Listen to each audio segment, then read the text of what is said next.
Starmer is overseeing this lawless Britain. More criminals out on the street, fewer criminals going to prison. The streets are more dangerous. We are less safe because there's more criminals out on the streets. The man cannot stop people breaking into our own country. We are so far gone under Starmer. Sadiq Khan, the man is a joke, he is a clown, and he is dangerous. The city is going to hell in a basket cart. That is a massive betrayal of the British public. They have lied to the public.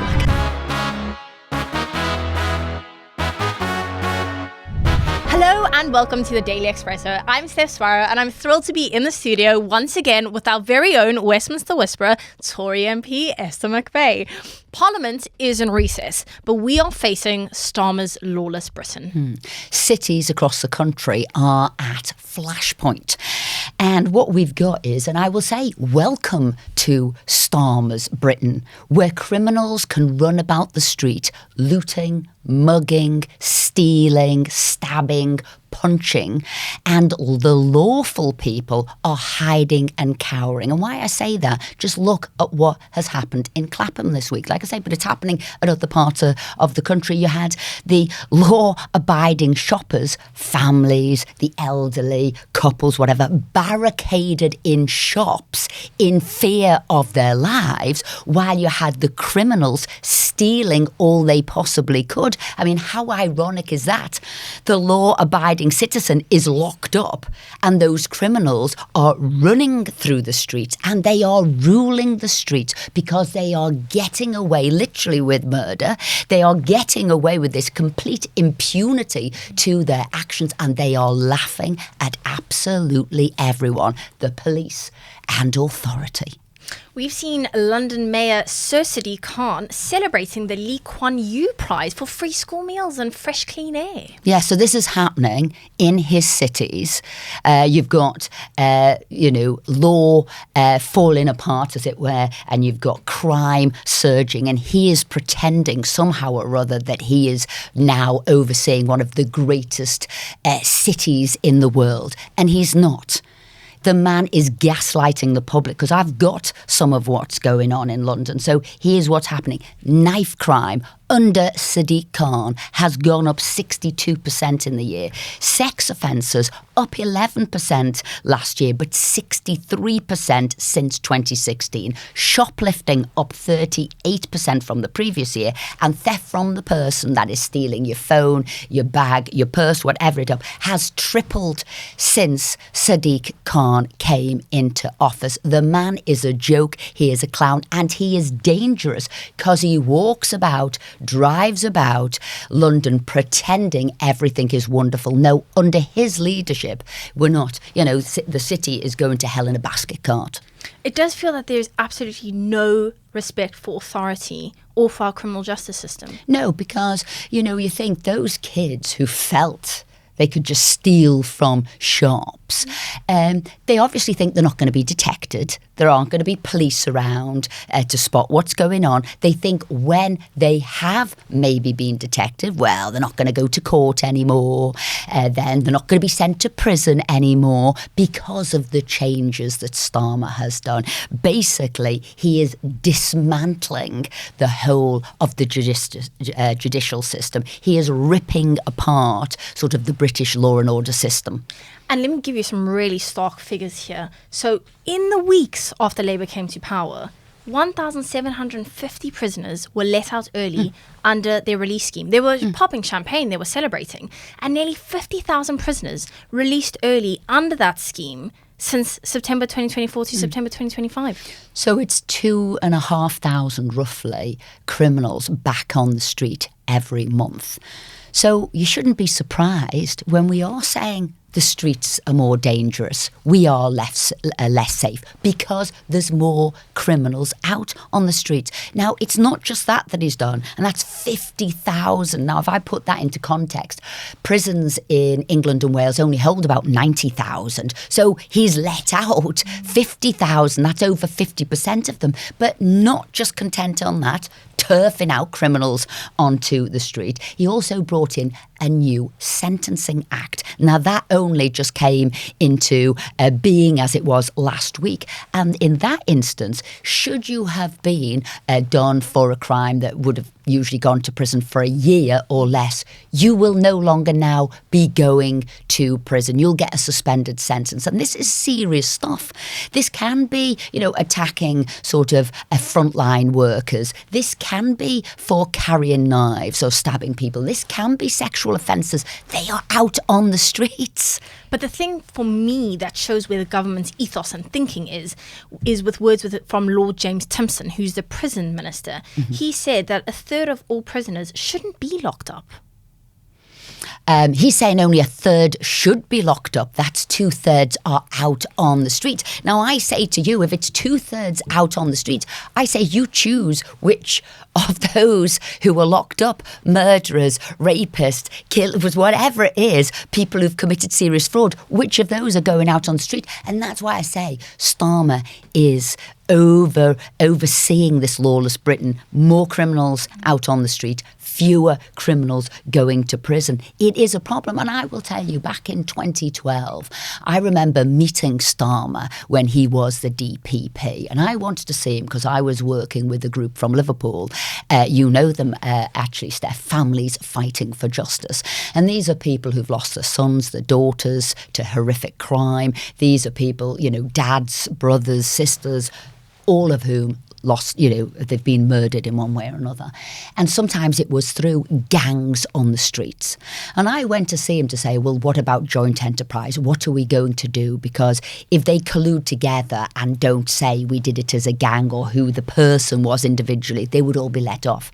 And you know what? I remember coming away from that meeting thinking he didn't care. He didn't care about the victim. He certainly didn't want to do anything that was joint enterprise. He kept saying to me, oh, but look at it from their point of view. Have they had a tough upbringing? This is the criminal, not the victim, the criminal. And he always seemed to have an excuse. And I would say that was another failing of Starmer, this international human rights lawyer. He's always looking at the human rights, but in this instance, of the criminal. And he sees them as victims. And that's the problem, isn't it? I say personal responsibility. If you committed a crime, you need to do the time. You're going to have to be punished for what you do, and you're going to have to pay back to society the harm you have done to them. Not let's medicalise it. Not let's have an excuse because you were, you were born into poverty, you had a single mom, you ethnic minority. No, and that was what Starmer's doing. And this time and time again is why we're now lawless Britain. And Starmer's solution does seem to be restructuring police forces. But is it fair to say that we don't really know who's coming into this country? Yes. Now, you've hit on two big points there, Steph. Starmer wants to look at restructuring the police to go from 43 forces down to 12. You know what that will mean? That will mean there will be less police locally on the front line stopping crime. They'll probably be dragged into the cities. So again, there's going to be this void for the law-abiding citizen. And the next bit, Starmer came in to say he was going to smash the gangs.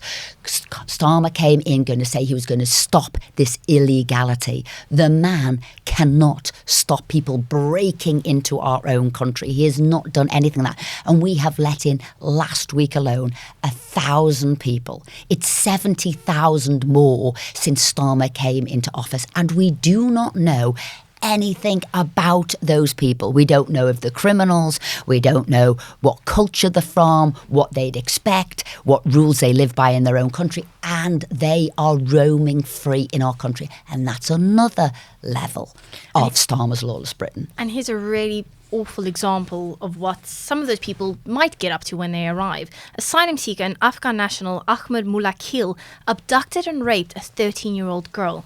And on the back of that, we saw those Nuneaton protests.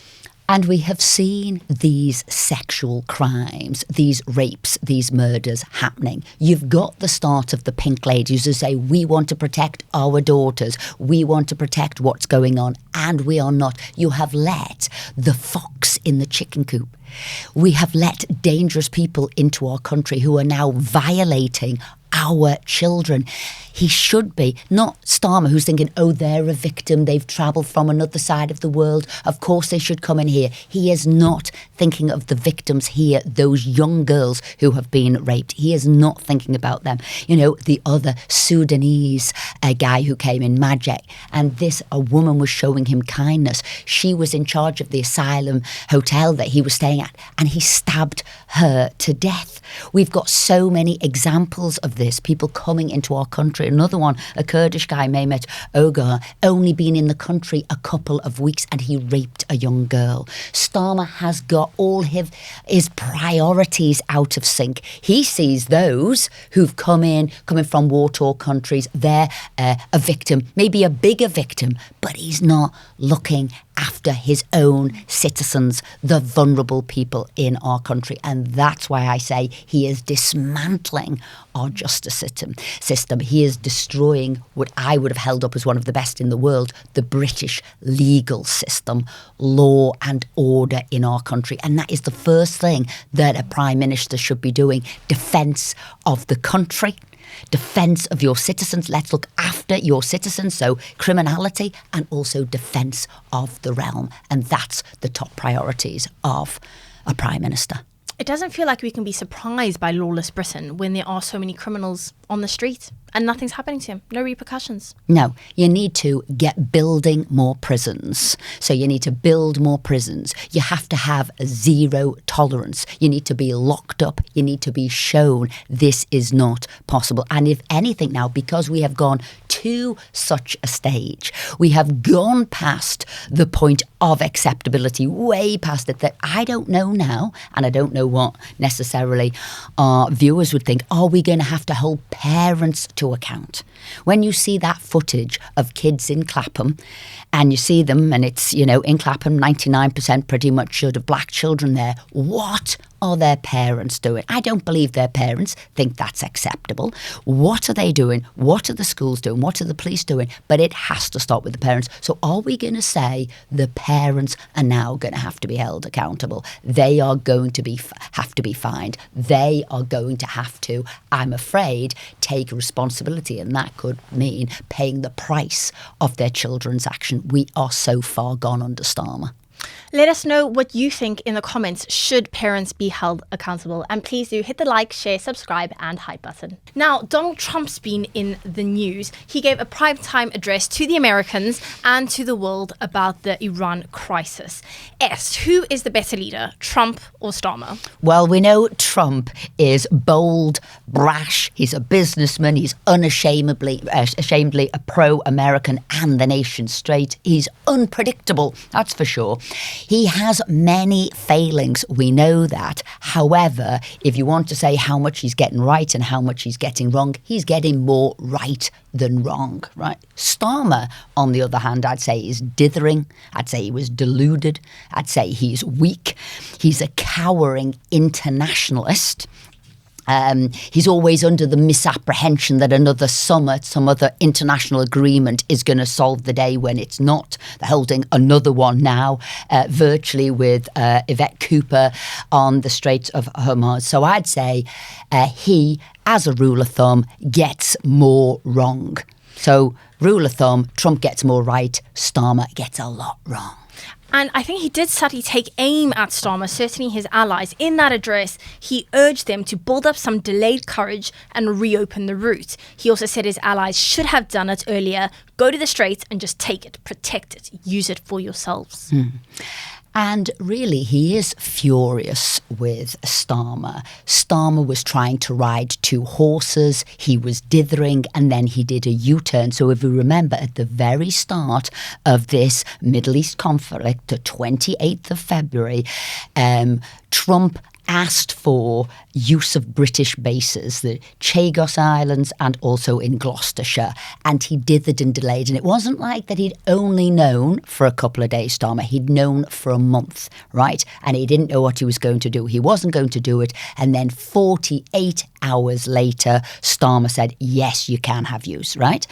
And Starmer keeps saying, this isn't our war and the UK won't be dragged in. I think he has to get a grip now now. This is happening everywhere. It is our war. We didn't get involved, but like I said, Trump only asked to use the bases. He never asked for officers. He never asked for the army. And, just Starmer has been ultimately very weak on this. And we are dependent on the US for our defence. Right. So we're dependent on the US for our defence. We're dependent on the US for our oil. And we are dependent on the US. That is our ally. And really, we need to stand with our ally because we do need them. That's what you do. You support one another. And I know Starmer thinks he's got a little bit of popularity by saying this isn't our war, but we are all in it. We are suffering from what is going on. And I don't think Donald Trump is somebody you'd needlessly want to fall out with. No, absolutely not. And as you said there earlier, so America isn't dependent on oil from foreign and from the gas from the Straits of Hormuz and from foreign countries like we are. No, because the US, its domestic product there, it now surpasses Russia and Saudi Arabia for their barrels of oil that comes out of every day. They've started a shale revolution, which they've got, and also LNG dominance, liquefied gas dominance. They are the world's largest exporter of it. So you can see the difference in the position that we are beholden. We need oil and gas from other countries because Ed Miliband will not drill baby drill in the North Sea, and we have weakened ourselves. And if you remember when Starmer became Prime Minister, and there were lots of sort of press meetings of them together, and Trump said very clearly to him, you need to be more self-sufficient as a nation. You should be drilling and getting your oil and gas yourself, make yourself sufficient there. You should look after your farmers, not doing what you're doing to them. Beware of hostile states and how dependent you are on hostile states.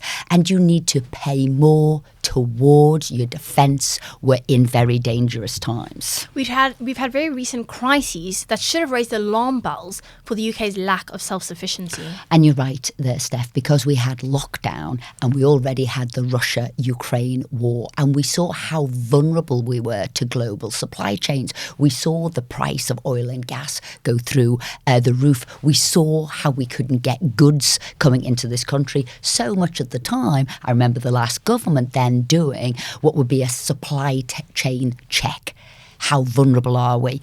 Where should we be held hostage in one way or other? Where would we go to get those ingredients for whatever it was? And in fact, I was in Washington, D.C. at the time, and we said, and how are we going to make pacts with friendly countries? How are we going to get that? Again, we'd split the world between East and West again, sort of democracies and authoritarian states. How are we going to group together? So you saw England, Australia, Canada and America grouping together. And it seems Starmer has learnt nothing. And since he's been in office, he's made us weaker. So look what he's done with Chagos, with China, with net zero, not even drilling what God's given us under our own feet. And also now you see him lurching back into the EU. The man is frightened to lead a country. He wants us to be sort of subsumed into other countries. Other people dominate. And on Brexit, just yesterday, in all but name, he said the UK wants to go back to the single market. Sounds like another U-turn and another undoing of their manifesto to me. But it does feel like Starmer's got the reverse Midas touch. Oh, absolutely, and everything. That's why our economy's crashing. That's why the wealthy are leaving the country. That's why we've got broken Britain. That is why we've got lawless Britain.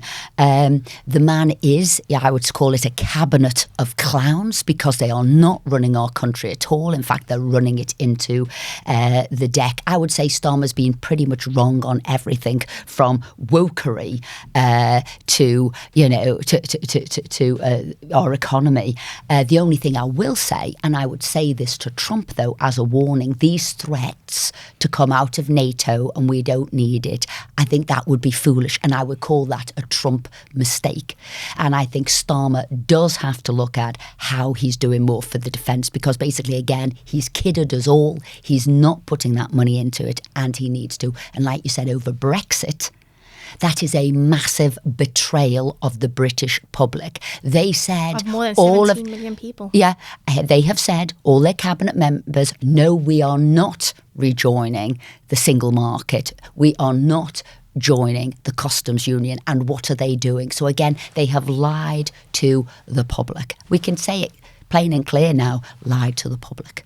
It's been a very serious news week, but one thing that did for a moment make me chuckle was Zach Polanski dancing on stage.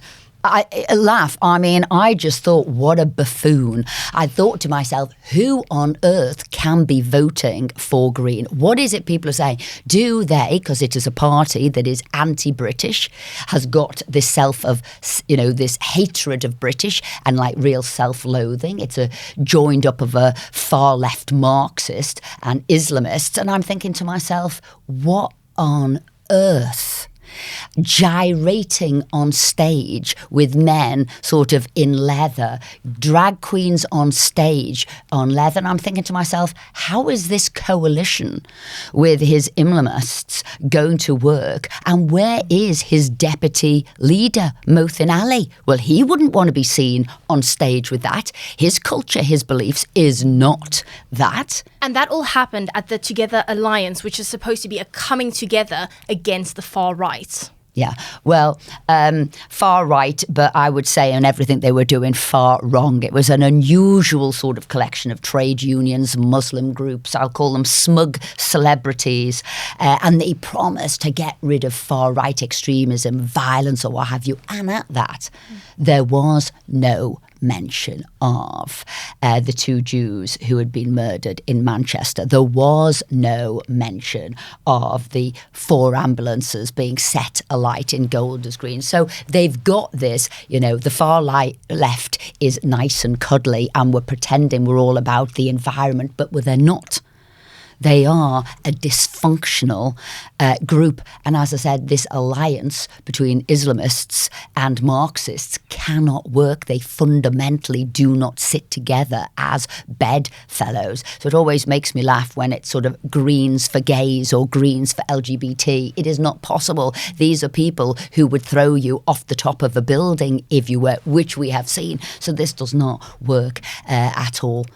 And you've got to think, for me, the word irrelevant comes to mind, just because I can picture someone like Putin watching this, as you say, these gyrating moves on stage. That's not a serious leader. Oh, it's not a serious leader at all, but it upsets me that anybody would think to vote for them. And where has it come from? Where has this movement come from? And I think that's what I guess upsets me the most. But you are right. President Xi must be laughing his head off, thinking, of course we can conquer and dominate the UK when we've got people like that.